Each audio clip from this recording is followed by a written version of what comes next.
Hi guys, this is Studio Slave, and in this course we're going to be making a modern tech house track in Ableton Live.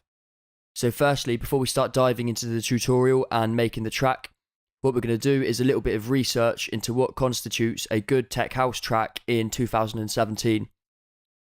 So to do this, we're going to go onto Beatport's Top 100, and we're going to have a little bit of a listen through to some of the top tracks, and just do a little bit of an analysis of them, looking into things such as the tempo, the key, the feel and the groove, the sound and sample selection, the arrangement, instrumentation and processing.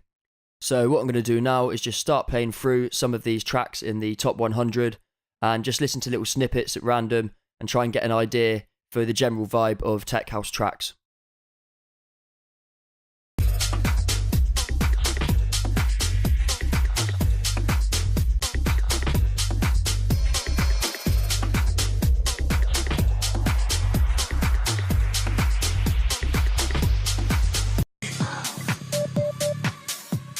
So straight away, listening to these tracks, we can hear there's quite a specific tempo. All the way throughout, we're looking at about 124 to 125 beats per minute. And maybe at the outer extremities, you'll be working at about 120, maybe pushing all the way up to 128. But ideally, we're going to be starting as a bass line as about 125 beats per minute. As for the actual feel and the groove of this music, tech house is sort of borderlining on the elements of house, the sort of soul and groove parts of house, and then the more repetitive, maybe more dark or serious side of techno. So it's a bit of a blend between the two, and that could be more to the house side or more to the techno side on the track that you're going to make. So all we need to really understand is that we can take elements from both of these genres when we're creating tech house music, and it is a genre that spans quite a wide variation of different tastes. As for the key signature, nearly all the tracks so far have been written in A minor. You don't really hear a lot of the major scale within electronic dance music, nearly all of it is minor, and it's got a bit more of a sad or a serious sound to it. And the reason you'll find that a lot of producers are using the same sort of key signatures around the A minor, G minor, F minor type area is all to do with how it sits in terms of frequency. So the root note of these keys, for example A minor, the root note would be about 55 Hz and G minor would be 49 Hz. These are where the club sound systems are tuned to, so it's going to be nice and responsive and punchy at that exact note, so that's where you want your kick drum or your bass line to be. So that gives you the best chance of writing a good track from the very start.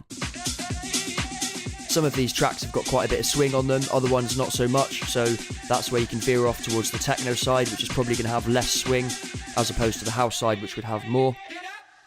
And as for the sample selection and instrumentation, I can hear that the drums are predominantly old school drum machines, so be looking at things like the TR-909 or the TR-808 or the new software variants of those.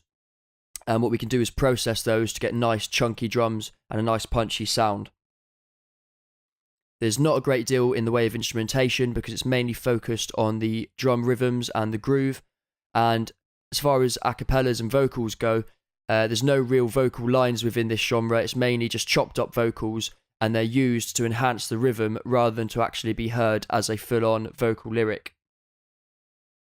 What is noticeable is that although they haven't got a lot of instrumentation, the stuff they do have is very sort of analog and rich. So we'll be looking at things like Moog synthesizers for the bass, and we've also got some typical sort of ravey old school sounds in there, which we can get by sampling tracks or using some certain VSTs. Because of the fairly analog theme that this genre has, we're going to be wanting to dirty the sounds up a little bit and get them sounding a little bit more organic.